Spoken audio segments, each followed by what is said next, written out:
नमस्कार।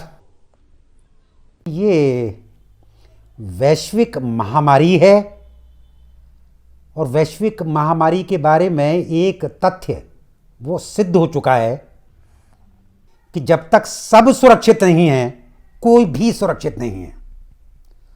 और विश्व के आंकड़े ये बता रहे हैं कि दुनिया में ये आंकड़ा बढ़त पर है, उतार पर नहीं है।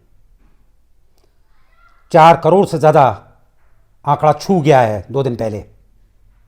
11 लाख से ज़्यादा मौतें हो चुकी हैं और प्रतिदिन बढ़ने वाले मरीज भी रिकॉर्ड तोड़ रहे हैं। 3.5-4 लाख वो पहुंच रहे हैं।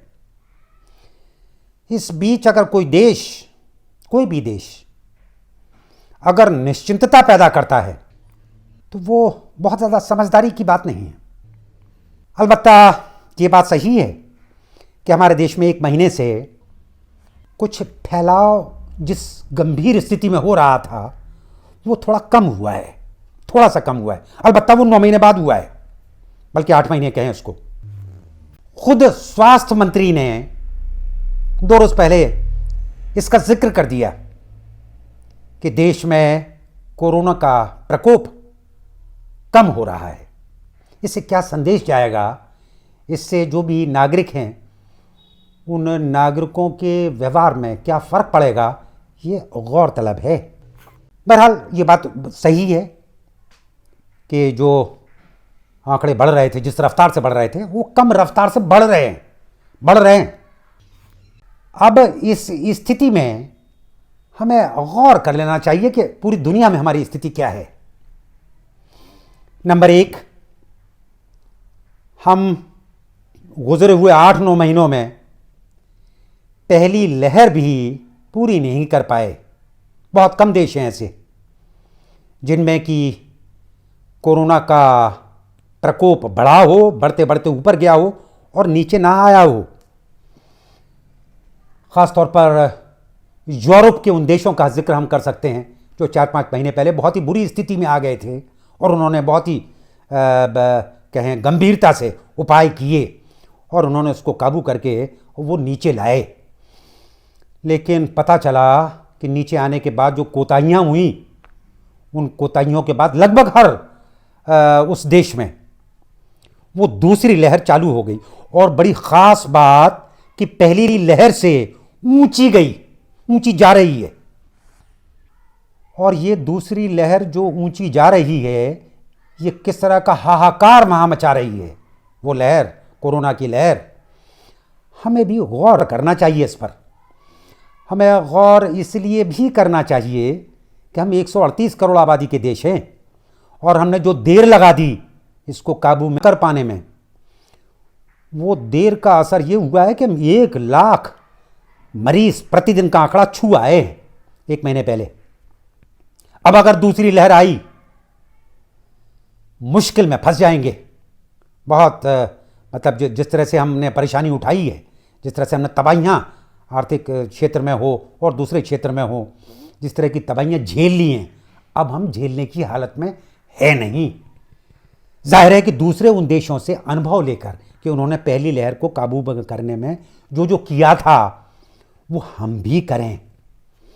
बड़ा छोटा सा एक अनुभव है कि जिन देशों ने भी इसको काबू में करने की कोशिश की और हुई उनसे, उन्होंने टेस्टिंग बढ़ाई थी अपने यहाँ।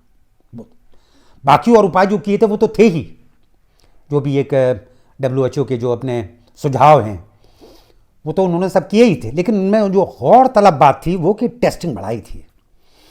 हमने पहली लहर में जो कोताही बरती है वो टेस्टिंग पे बरती है। इसके पहले हम कई एपिसोड में इसका जिक्र कर चुके हैं। वो हमें बार बार इस तरह का बता दिया जाता है कि नहीं भाई अब 6 लाख हो गए, अब 8 लाख हो गए, अब 10 लाख हो गए। लेकिन यह कुल संक्रमितों की प्रतिदिन आने वाले संक्रमित मरीजों की संख्या से निर्धारित होता है WHO के लिहाज से। और सिर्फ उन लोगों की जो सफलता है उसका ही जिक्र नहीं, जिन देशों की विफलता हुई है इसमें, उनको भी यहाँ पर हमें उनकी चर्चा कर लेना चाहिए। एक देश की चर्चा हम पहले कर चुके हैं, इंडोनेशिया ने बड़ी कोताही बरती है परीक्षण के फ्रंट पर, टेस्टिंग के फ्रंट पर, परीक्षण के मोर्चे पर। और वो पहली लहर अपनी बना नहीं पाया, पहली लहर पूरी उसकी ख़त्म नहीं हुई। और एक नया देश आया है अर्जेंटीना।